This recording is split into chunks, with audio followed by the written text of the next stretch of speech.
Yeah. For a week. Are we starting with the thick boy that is Kenobi episode 6? Sure. Okay. Let me readjust.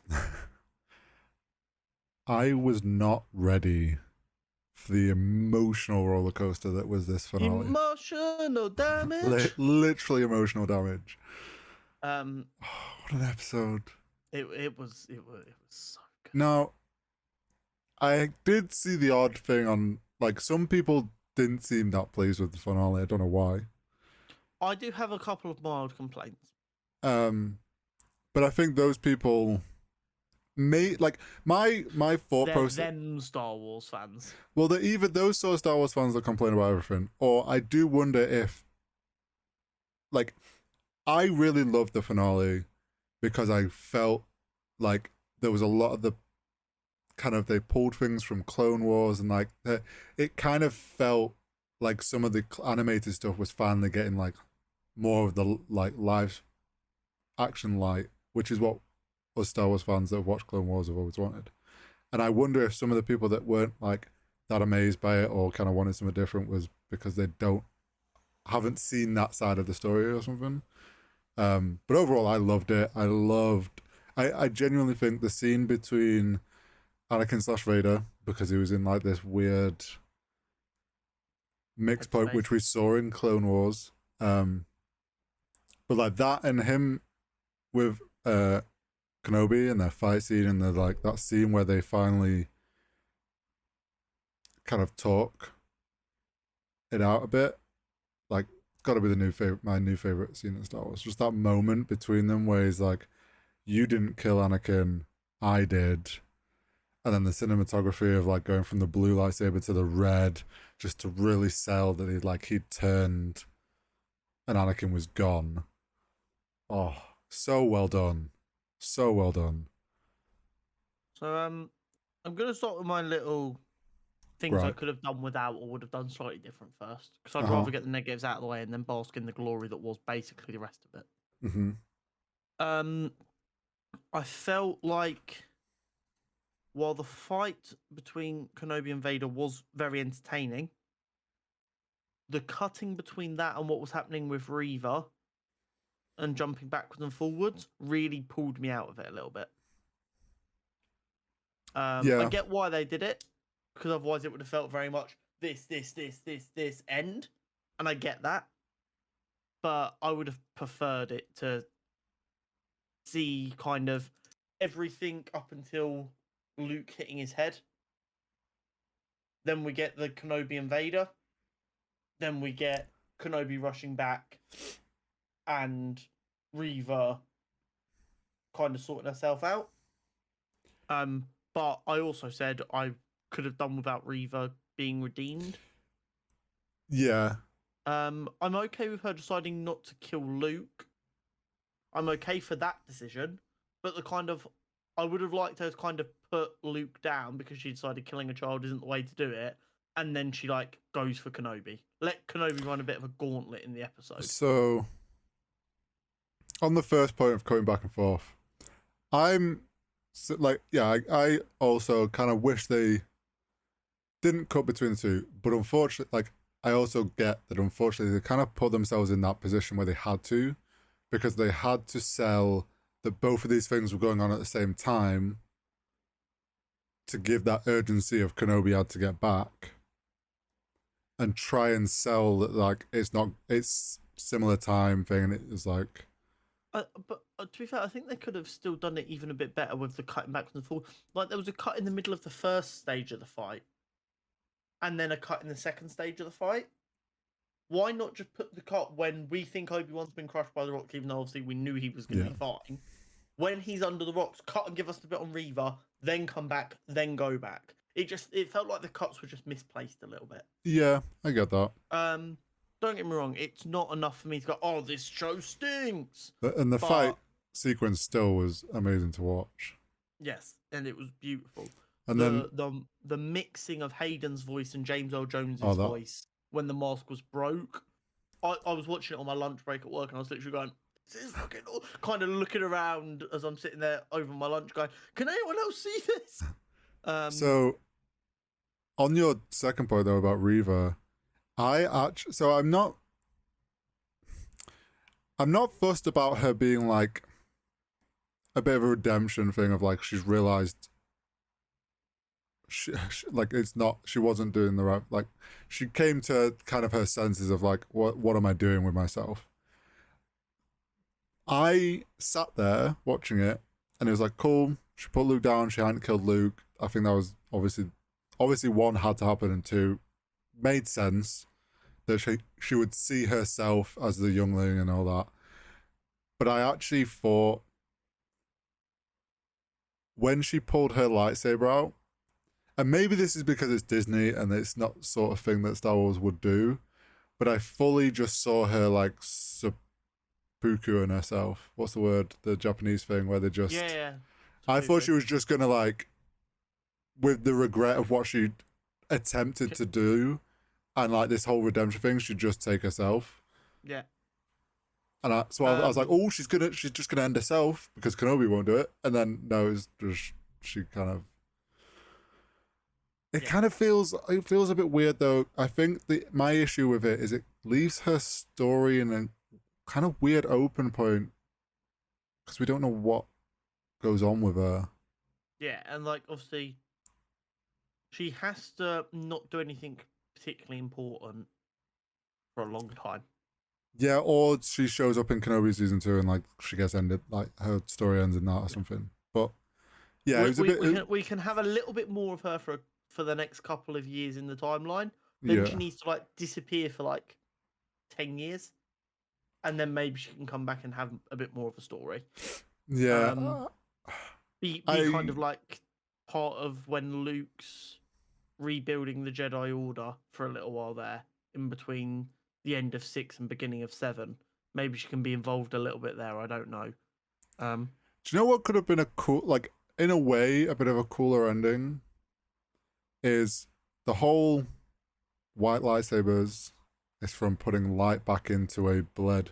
If she'd at the end put That process. all her like rage and emotion We and just see upset the red like get a from little bit paler. yeah, just start to go paler and it was like her Hmm. realizing, oh, I'm gone on like the wrong path. Like Yeah, so that could have been a really interesting story for her own show yeah, or like a side tying it plot in Kenobi season 2 or whatever. I because it could completely have agree. easily led into like a Ahsoka or anything. But yeah, Yeah. that was probably the one thing in the finale that kind of felt a little bit out of place. The rest of it I loved. Uh, Um, I so going now back to the thing where you said about where they mixed the voices, I loved how they did that. That was it was so perfect. good. It was so good. This is the funny thing, like when that happened and he sliced across Vader's head, instantly I was like, because back when the season started, kind of in my head and stuff, I was thinking like, I wonder what sort of things we might see from Clone Wars. And there's a bit in Clone Wars when Ahsoka and Anakin finally meet for the first time when he's Darth Vader, and similar situation. He has half a mask, and he's still like his eyes going yellow, but like they have that similar interaction of she's sort of talking to Anakin, but she's not. And it was like, as soon as he sliced across and there was like half his face was open, I was like, oh, we're going to get some. This is going to be the moment where we get like a blend and finally that kind of Anakin's over, Darth Vader's here now. Yeah. But yeah, the way that they blended the voices was done perfectly.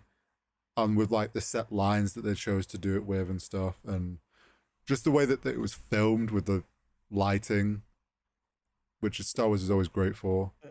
What's really interesting to me is kind of the the discussion online around the entire series is I feel like every week some weirdos complaining about, oh, they've broken canon again. Star Wars has broken canon since literally the day it was started. Like, get over it. But in my opinion, they've also fixed a lot of things that don't make sense. Yeah, they filled a So lot of like gaps. Kenobi always in the original trilogy kind of acting like Vader and Anakin were two different people, Mm-hmm. which was obviously at the time to throw us off the scent, but they Yeah. have to explain it now. We can now be explained by after that, Obi-Wan genuinely thinks of them as two different people. Yeah. And him saying to Leia, they can't ever know we know each other, otherwise it will put us in danger, kind of explains why when she sent that message, maybe she wouldn't have gone, hi, it's me, I need your help. Yeah, it's why. Because Leia's a very switched on girl. Yeah, I liked that little like interaction that he had with her, where he's like, "If you do ever need my help," and like it's like he's like, "We need to keep our distance to keep each other safe." Being like, "Look, we're probably not going to see each other again, but if there is a situation where like you seriously need my help, like yeah," and then obviously that obviously comes to light in the films, and we see that when she's like desperate and she needs Obi-Wan to come back. But I really did like how they put it kind of, because we've seen Ahsoka and Anakin in the animated series and we got that tied up, that relationship. Mm-hmm. And I feel like we've now finally seen Obi-Wan and Anakin's relationship tied up and like come to an end. So now it's just Darth Vader, and like they've had their moments, each of them, because they're pretty significant story points in Star Wars' like story arc. So like to finally have both of those, I think it's really nice. What's quite interesting to me is obviously watching just the films for most of my life as I have, I always just kind of with Force Ghosts, I was always kind of just thinking, oh, clearly only super powerful Jedi who are relevant to the plot get them, cool, whatever. But then I'm finally getting to nip towards the end of Clone Wars. And I've just gone past the story arc where Yoda learns about Force Ghosts. Yep. And he obviously gets spoken to by Qui-Gon, who's like, I couldn't finish my training, therefore you can't see me, which is why people on the internet are moaning this week. But we'll get into that in a minute. So that was actually quite nice for me watching Clone Wars and getting past that story before this week's episode. Because now I kind of have a bit of understanding about what season 2 is going to be about, if they do decide to do a season 2. Yeah. But so that's really cool. But what I'm curious about is obviously people on the internet are moaning, saying, "Oh, well, Qui-Gon said he couldn't finish his training, so he couldn't be a Force Ghost. But how's he a Force Ghost now? Blah blah blah blah blah." And I have one comment, and don't get me wrong, I've never claimed to be the smartest Star Wars person in the world here. This is pure just logic to me. We know Qui-Gon trained Yoda so that Yoda could be a Force Ghost. If Qui-Gon never completed the training to be able to be a Force Ghost, how would he have been able to teach Yoda how to be a Force Ghost? This is true. So, you claiming that the Clone Wars canon's been broken, you could say Clone Wars was wrong originally. Yeah. And Qui-Gon said he never finished his training, doesn't mean that he couldn't still continue to learn, because his consciousness was clearly there. Yeah. And maybe I don't know if have you seen Rebels? That was his last little bit. Have you seen Rebels? I haven't started Rebels yet. Okay. If you need to talk about a little bit of it, go for it. It's not a problem. I'm still going to watch it. I won't, like, because I don't want to, because it's kind of a cool thing and I don't want to spoil it. So it's like, there's a thing in Rebels that we learn, and it's like, it completely changes your perception of kind of the Force and how things work. And it's like, if someone has watched that, like, it doesn't, like, there's no reason why, like, we don't actually really understand the Force and how it can work. And sure, one thing can be said in a film one time, but it doesn't mean that like they can just go, like, it could be different. Like things can be changed. At the end of the day, only one person actually know how the Force works, and that is George Lucas. Yeah, so unless George Lucas comes out next week and goes, Qui-Gon should not have been a ghost, that was a fuck up. Which is not going to happen. Which is not going to happen. Whether he thinks it or not, he's not going to come out and do Especially that. Because unless he does come out and do that, I'm not accepting it. Dave Filoni is like, that with George Lucas and knows pretty much everything that he needs to know about Star Wars and how to continue it. So, if anything, although we say George Lucas is the only one who truly knows how the Force works, Dave Filoni probably has a pretty fucking good idea. Yeah. Just like, who was your man who played Fred in Scooby Doo in the film with James Gunn? Because he did something for Star Wars. Yeah, he's what's his name? He's in Rebels. He's one of the voice characters, isn't he? Yes. The voice is one of the characters. Why can I not think of his name? And he was on a podcast when that was coming out. Kanan. Yeah. He was on a podcast when it was coming out, and he went on a massive rant about how Star Wars fans, for the most part, are fucking dumb. You guys don't have a clue about anything that's going on. Stop moaning. It all makes perfect sense. Yeah, people like to cry about it, but then they always forget that, like, the Force the fundamental rule of the Force is everything is balanced. So it's like, which is why Anakin is still the chosen one, because he did bring balance to the Force. yeah, there's just like, it's just lots of little things where it's like, there's nothing wrong with some of those things being tweaked because they overall tie the story together better. Like one small bit of like canon getting broken somewhere for the betterment of the entire storyline and things making sense. It's totally fine. Also, I challenge anyone who's complaining about this tiny little problem to go and create a universe as in-depth and impressive and as widely loved as Star Wars without any canon breaks. Oh yeah. And do it over the course of like 50 plus years. If you do that, then you get to go and go, oh, Disney ruining it. Until then, shut the fuck up. Just enjoy it. Or don't. You don't have to enjoy it. But don't try and ruin other people's enjoyment of it. I love that Owen let him meet Luke, which obviously was needed. It was something was going to happen where he actually met him, so that Luke knew about Ben, who lives out in the desert. To be aware of him, yeah. And also needed to get that spaceship. She means old Ben Kenobi. I love that they, and it makes total sense that they would do this, and they obviously like would never have been anything different. But the fact that they did it with just hello there, and now we have, I've already seen it online. Someone's put together all 3 hello there's that we have of different eras of Obi-Wan, and it's perfect.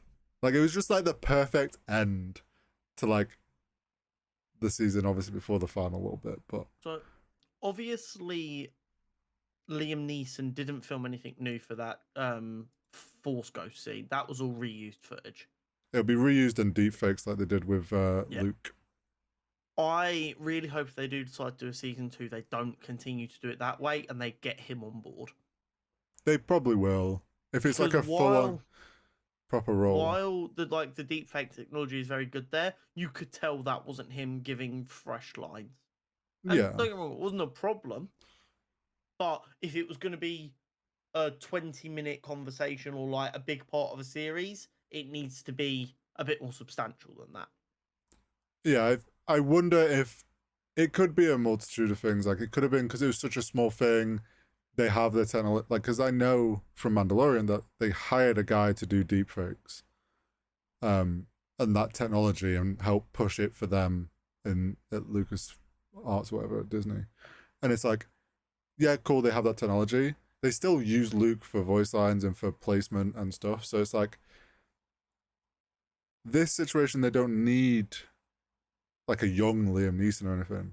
I wonder if it was one, it could have been a scheduling thing, like he just physically had other stuff going on, like couldn't do it. Or it was a last minute addition. Or yeah, it was like a last minute thought of like, oh, we want to do this, but it's quicker to do it the deepfake way rather than having to go through getting him on the film, getting it all done that way. Like, and I mean, they still had to get his permission to do it because that's his likeness, and just because it's old footage doesn't mean he probably, let's be honest, he probably got paid as we know from Back to the Future, because in the third Back to the Future film they reused some footage of young George McFly from the first film, and I can't remember the actor's name, sued them over it because he didn't give permission for his likeness to be used again, and they had to pay him a crap ton of money.